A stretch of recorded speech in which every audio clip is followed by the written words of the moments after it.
Olá, investidor! Meu nome é Wagner Caetano. Hoje, sábado, dia 31/10/2020, Halloween aí pelas ruas, lojas, garotada. Final de mês, de fato, ontem foi o último dia útil. Mercado turbulento. Eu vou dividir os estudos em duas partes. Eu vou fazer um na mira do trader especial, que vai ao ar mais tarde. E agradeço desde já a sua audiência, desejo um excelente feriado. Nós temos uma manhã um pouco fria aqui em São Paulo, 18 graus, tempo nublado com um pouco de garoa. E hoje tem Corinthians Internacional, meu palpite Corinthians 4, Internacional 0. O último gol vai ser do Cássio, ou de cabeça, de voleio ou de pênalti. Podem me cobrar na semana que vem. Caríssimos, eu vou começar o radar falando de alguns índices que eu separei aqui. Eu acho importante pelo seguinte: se nós pegarmos o gráfico do Ibovespa e observarmos aqui as bandas de Bollinger no semanal, elas estão estreitas. Então é provável que nós tenhamos um movimento um pouco mais amplo. Na segunda onda de Covid, eleições americanas, não estou nem falando que vai ser para baixo ou para cima. Muitos balanços corporativos, então as bandas estão estreitas. Nós temos uma mínima aqui no semanal na região de 93,408, fechou levemente acima. Teoricamente é para baixo, só que eu vou mostrar, por exemplo, para vocês que se você pegar o mini índice, um gráfico de 60 minutos, deixa todo mundo com uma pulga atrás da orelha. Por quê? Se o mercado monta um topo duplo aqui na região de 93,555, mesmo que abra em baixa e vá um pouco abaixo de 93,555. Se ele monta um topo duplo aqui, já a partir desse ponto começa a subir, ou faz um rompimento falso e começa a subir, poderia ter um eixo a 96,895 e voltar para 102 mil pontos. Agora, eu concordo contigo, se perde esse fundo aqui, aí é ladeira abaixo. Quer dizer, não tem brincadeira no momento nesse mercado. Na verdade, nunca tem, né? É um modo de falar. Mas se ele perder a região dos 93 mil pontos, 93.300 por aqui, ele só tem parado 89,135. Né? E no caso do Ibov, colocando aqui um gráfico diário, né? Ele só tem parado a 90.150. Correto? Você fala, poxa, professor, mas aqui está 90.150, aqui no índice 89 o mini índice abre antes, pode ter alguma distorção, enfim. Então, por isso que eu dividi em índices, né? Então, eu vou falar primeiro do índice de materiais, que é o IMAT. A gente tentar decifrar a movimentação de curto prazo. Então, o índice de materiais, ele fechou em queda, inclusive na semana, tem uma ideia de um topo arredondado. Está sob a região de 4.291. A grande questão é, se houver a perda de 4.247, eu não acho que segura aqui nessa região. Eu não acho que segura por aqui não, no 4.211. Agora, para perder o 4.211, o mercado teria que penetrar o 4.291 e essa mínima aqui, que aí teria um pivô de baixa, né? Topo, fundo, topo. Né? Aí provavelmente iria derreter o IMAT. Aí eu pego ações, por exemplo, como Vale.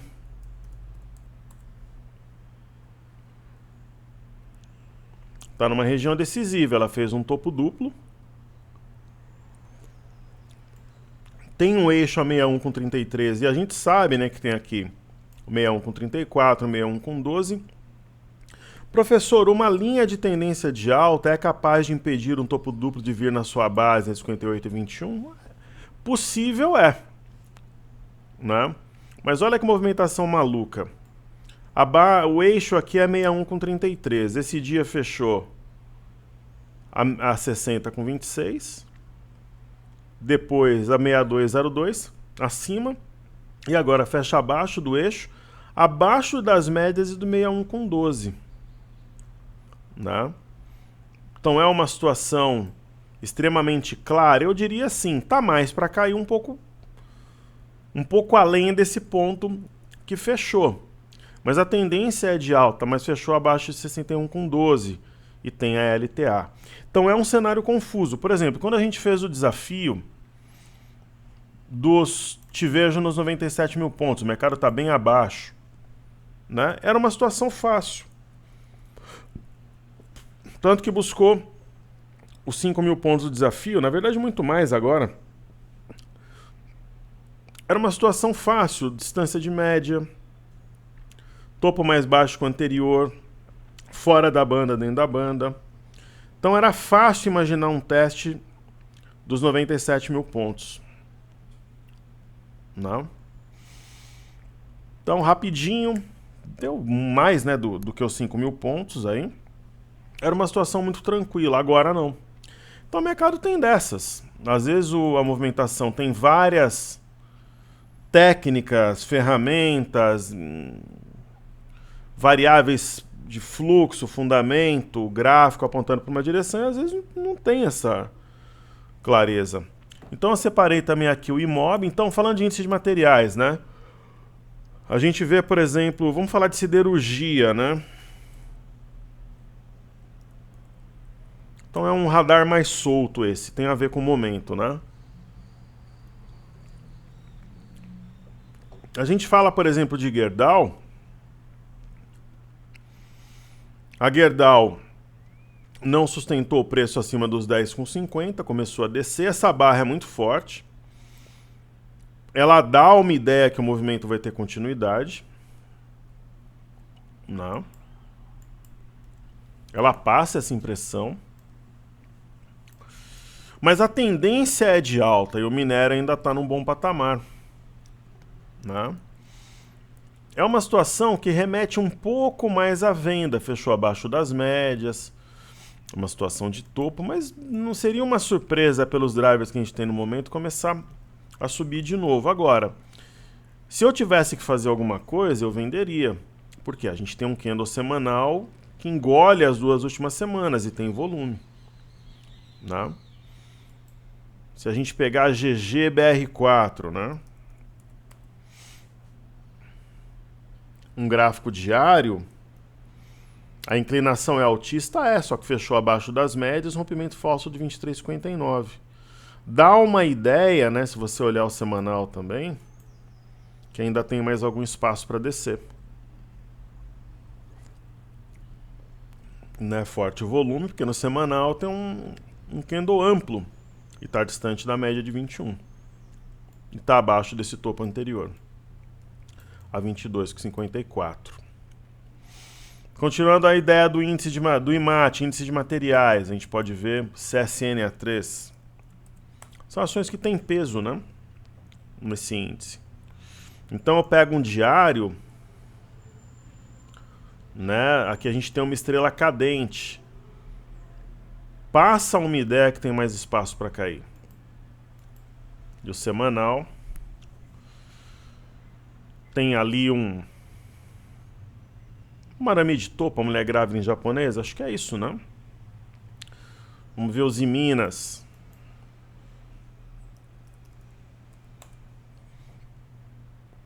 Um gráfico diário traz consigo uma estrela cadente. Este gap foi preenchido. Rompimento falso do 11,64 e até desse topo aqui a 11,87.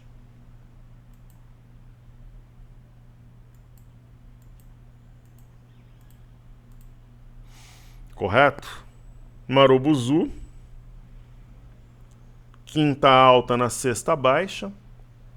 Este gap aqui, ele traz consigo ares, né? Focinho, orelha, rabo. De ser um gap de fuga. E o preço começa a olhar para a LTA. É a minha visão. Então o mercado pode inflexionar, parar essa queda? Pode. Mas se olha, por exemplo, aqui um semanal, não dá uma ideia de topo duplo, que pelo menos viria a testar o eixo, a 9,78, e tem um topo anterior que não foi respeitado, a 11,42, passa essa leitura. Então, assim, com base no IMAT, é isso que a gente vê. Eu vou falar, por exemplo, do IMOB, que é o índice do setor imobiliário. É uma maneira inteligente, pessoal, de ver algo que compila um setor, mas não é o IBOV. Tentar decifrar os caminhos, observando os índices que compilam algumas ações ou setores específicos. O mercado imobiliário, durante a recuperação que a gente viu nos últimos meses, antes do topo atual, foi um dos destaques.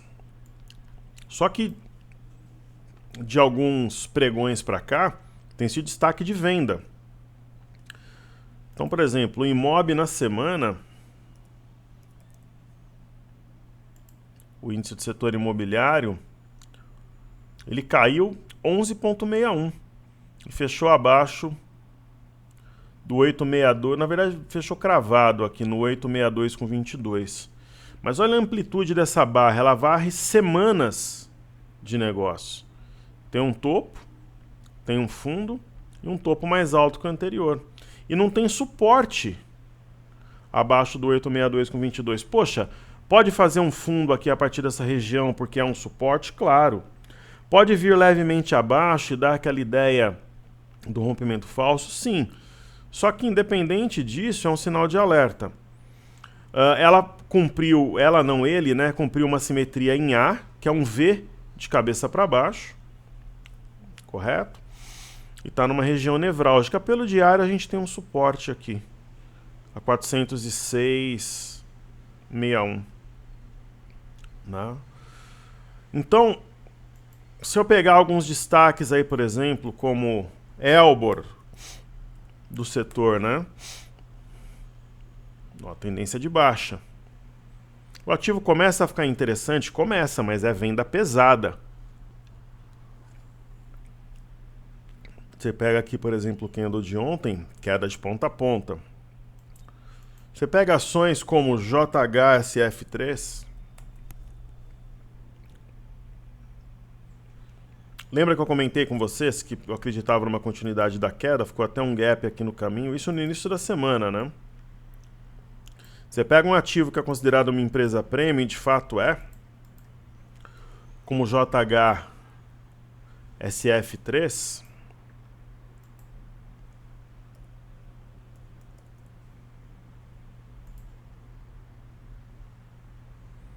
Coloca aqui um gráfico semanal.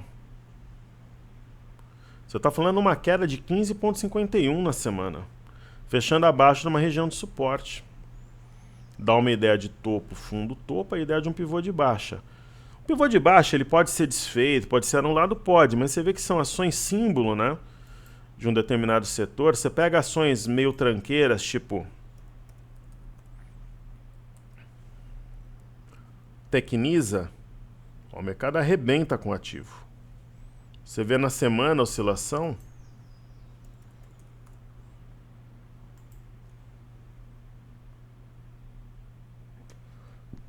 (20,66), isso não é brincadeira. Você pega a Gafisa, na semana, 13,80. Cirela, que aí você já vai para as empresas melhores administradas, você está falando em queda de 12,82. Se ela perde aqui o 22 com 22,01, onde tem suporte? Você fala, por exemplo, de um ativo como o Even. Na semana caiu 14,08 e perdeu o 10,77 no semanal. Pega ações mais novas que estão aí na bolsa, como a Mitre, caiu 12,46, perdendo o 13,07 como suporte. Você pega a Cury,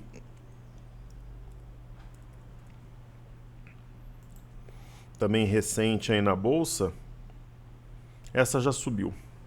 Acho que o pessoal aproveitou como oportunidade. Vamos ver Gafisa.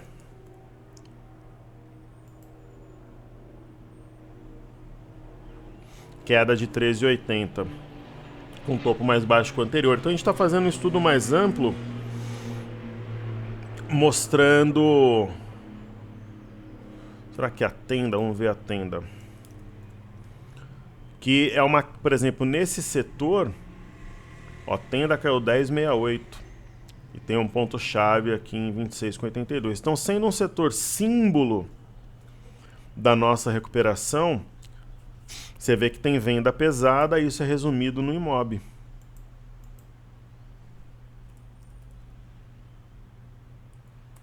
Índice de setor imobiliário. Por exemplo, falemos aí de uma ação. A gente falou da Cirela, né?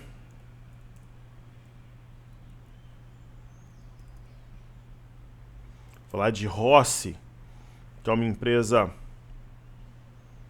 Ó, caiu um pouco menos, mas também não tem... E por fim, MRV. Não tem uma empresa, com exceção da Cury. Então é uma queda, existe venda generalizada no setor. Ó, caiu 7,82. A gente vai olhar um gráfico diário aqui, por exemplo, da MRV. A gente havia adiantado essa movimentação alguns dias atrás. Gap. E aqui Aramid topo. Ó. Acho que eu deixei isso tudo até pronto no... Ela fez parte de carteira recente, nossa. Isso aqui é Arami, né? Você tem um gap.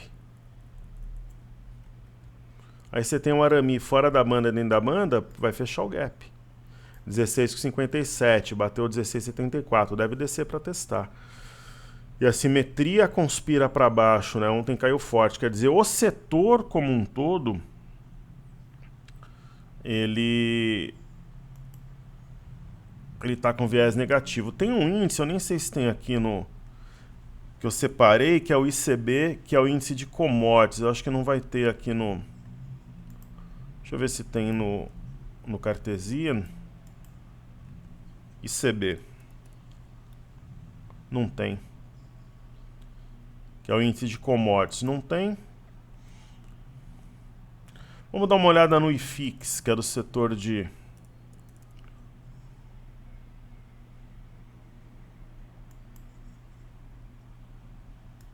Ah, mas é um gráfico muito fraquinho aqui. Eu separei alguns índices aqui pra gente dar uma olhada, para tentar decifrar o momento, né? Deixa eu ver se aqui tem. Índice dos fundos imobiliários, né? 7266. Esse mesmo aqui no TradingView tá acho que o gráfico tá melhor. Quer dizer, se você pegar na semana, fundos imobiliários no caso, né? Ok, caiu 1,90, mas concorda que a volatilidade aumentou? Bandas de Bollinger estreitas também, né? Então deixa eu riscar aqui, por exemplo, esse de commodities não dá pra... não é tão relevante. Aí eu falei do IFIX. Tem um outro que eu separei.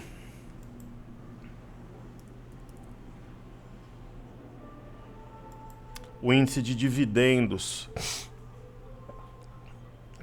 né, das empresas melhores pagadoras de dividendos, ó. Essa semana caiu 6,03. Topo mais baixo que o anterior.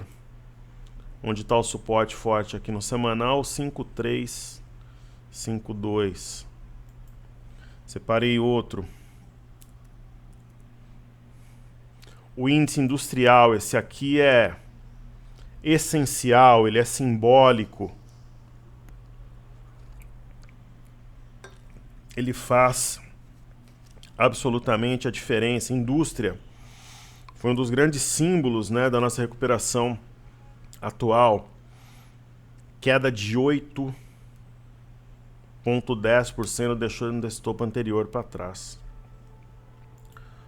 Então, quer dizer, essa semana ela não foi brincadeira. E o índice industrial, ele tem um topo arredondado.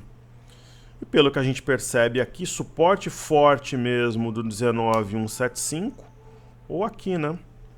19,461. Então, por exemplo, falando de indústria, a gente lembra de WEG. Tá vendo o racional, pessoal? Tô tentando decifrar o momento, né? WEG 3, por exemplo. Você pega a WEG, ó, essa barra aqui, ela acabou com a festa no primeiro momento.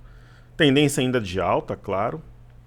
Nós tivemos a perda da mínima desse Marubozu do dia 21. A mínima 78,31, perdeu média. Você pega na semana, teve um spinning top cuja mínima na 78,31, fechou abaixo. Então tem mais espaço para descer. Queda na semana de 7,15. Aí uma outra empresa que eu gosto muito do setor industrial, a Home 3, Indústrias Home. Eu sou um profissional da indústria, né? Sou engenheiro eletricista, técnico em plásticos, técnico em eletrônica. Tenho especializações na Alemanha, em Hong Kong, Taiwan, na Holanda e na Espanha. Trabalhei quase 10 anos na área. Ela foge aqui à regra, né? Na semana subiu 10,54, com volume. Inclusive acionando um pivô de alta a 12,19, que é um ponto de stop para quem está comprado agora. É uma ótima exceção.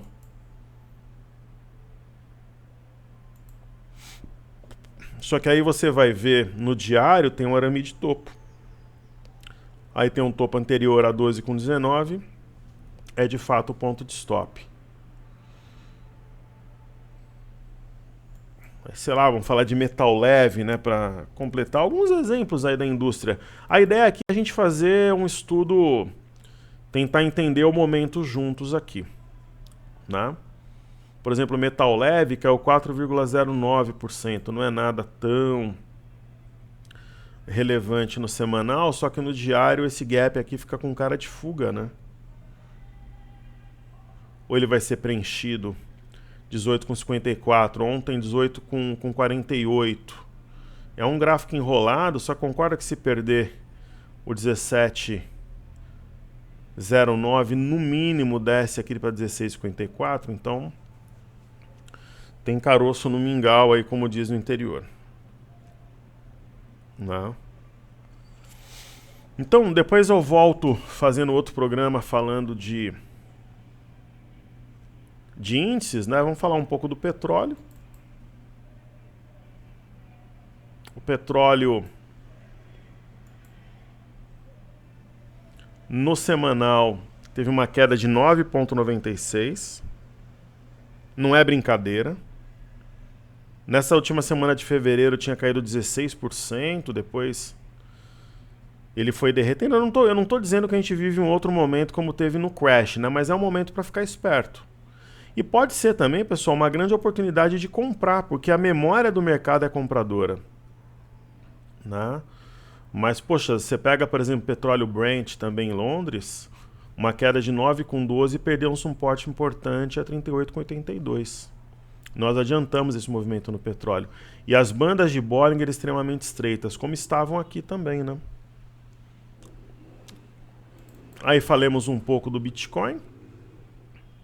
Lembrando que o Bitcoin funciona de sábado e domingo. Na semana, está subindo 6%. Houve claramente uma migração, né, de busca por proteção no Bitcoin essa semana. Para quem entendeu o nosso racional aqui embaixo, ganhou muito bem. Ele vai esticando e aproximando média de preço. Nós tivemos o BZQ, que a gente tem acompanhado, ele é inversamente proporcional à nossa bolsa vezes 2, é uma iShare.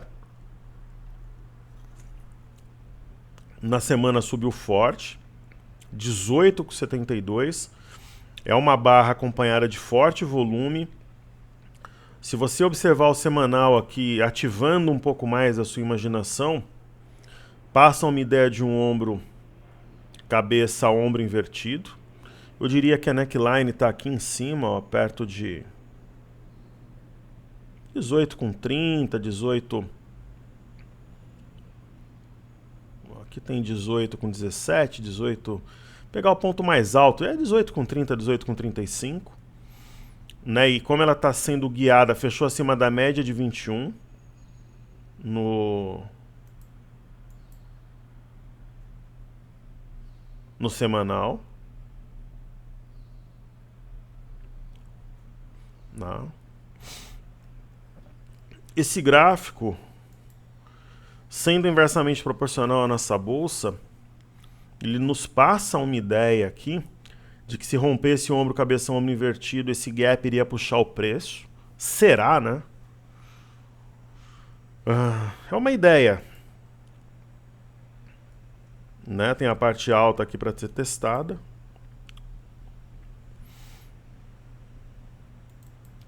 A gente teve a bolsa da China.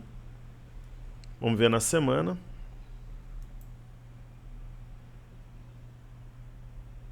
Uma queda de 1,63. Pessoal, será que na China aqui seria forçar a barra, pensar no ombro, cabeça a ombro, meio escondido, com a neckline aqui embaixo? Talvez sim, mas não é de se descartar. Né? Um ombro, cabeça, ombro. Ah, mas o ombro e a cabeça estão no mesmo nível aqui. Pode ser. Esse estudo talvez ele não seja tão importante no momento. A gente pode traçar no semanal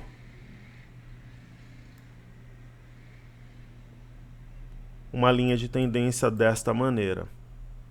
Faz sentido? Eu acho que sim, né? A gente traçaria uma outra mais ou menos assim. Então nós teríamos um...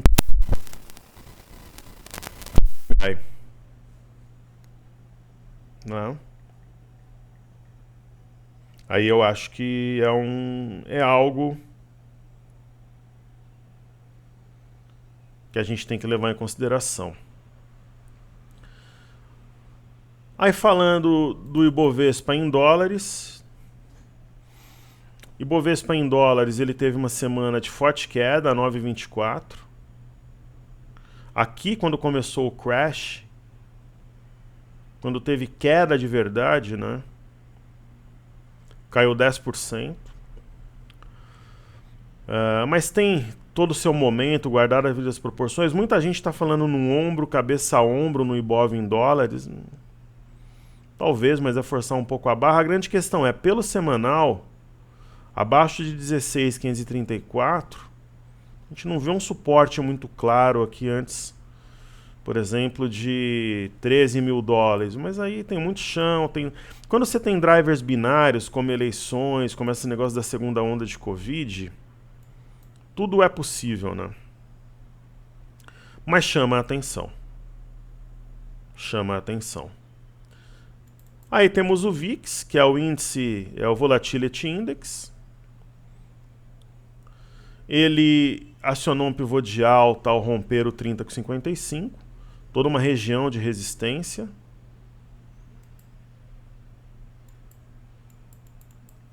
Aqui nós temos um gap, talvez, de fuga. Ele subiu 20,78 na quinta, depois caiu 6,68 e ontem subiu de leve, né? Existe um suporte imediato agora na máxima do dia 4 a 38,28.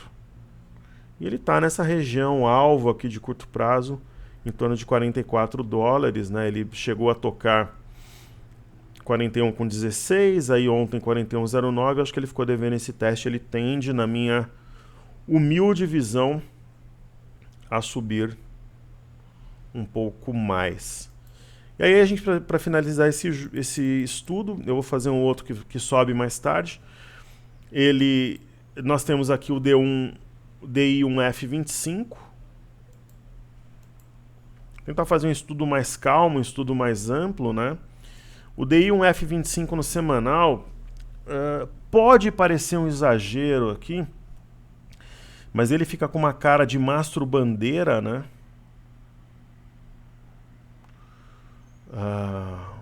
Uma flâmula aqui, ele rompeu, subiu forte na semana. Aí você fala, professor, mas A gente tem uma estrela cadente aqui, será que ele não vai descer, né? Pode ser. Só que se ele tomar gosto em ficar subindo aqui, puxando a média, e a gente começar a perceber que ele rompe os 6.850, a gente pode ter uma alta de juros que geralmente é proporcional, né, a um momento de aversão a risco, e viria aqui no 7.130, enfim. Mas tem realmente no diário uma estrela cadente. Então, por enquanto é isso, pessoal. Eu vou fazer a segunda parte depois comum na mira do trader especial, e eu convido para a semana do trader. A aula vai ser amanhã, às 20 horas. São aulas 100% gratuitas, então eu vou ler esse texto aqui, ó. Uma semana de aula 100% gratuitas. Então, depois de fazer diversas operações públicas que renderam altíssimos lucros, eu vou fazer 4 aulas ao vivo, com muito prazer e satisfação.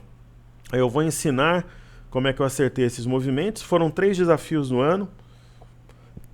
Quando estava ali pelos 76 mil pontos, eu te vejo nos 90 mil pontos. Depois estava no 102, te vejo nos 95 mil pontos. Depois no 102 até os 97.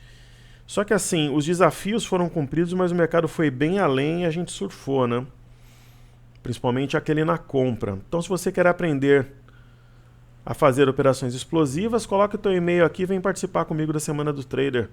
Fala do desafio dos 95 mil pontos que a gente lançou no início de setembro, tem depoimentos de alunos aqui. Desafio batido, teve dos 90 na recuperação do mercado. As aulas serão amanhã, terça, quinta e domingo, ao vivo, online. Você ouve a minha voz, interage comigo através de um chat, pede estudo, tira dúvidas. E amanhã o título é o desafio dos 95 mil pontos, a operação de venda foi batido. E agora, né? Na verdade, a gente bateu um terceiro, que é o dos 97, do dia 21/10. Bateu uma semana depois, mas aí eu falo um pouquinho de ambos. Ambos foram na venda, né? Vou falar sobre isso amanhã. E quais as minhas expectativas para o mercado, com segunda onda de Covid, eleições americanas, balanços de empresas americanas, as high-techs decepcionantes. Aí tem o currículo meu. Eu opero no Brasil e nos Estados Unidos, né? Então, qual é a vantagem de você se inscrever? Vai estar o link na descrição do vídeo. Acesso ao vivo a todas as aulas, a gente avisa alguns minutos antes. Um combo de e-books que nós escrevemos do básico ao avançado.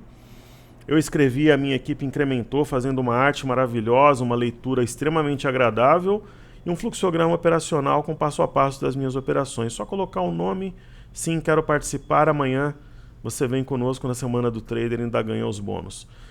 E então, saúde e paz a todos. Um excelente feriado, um forte abraço e eu volto com a mira do Trader especial mais tarde. Pessoal, valeu!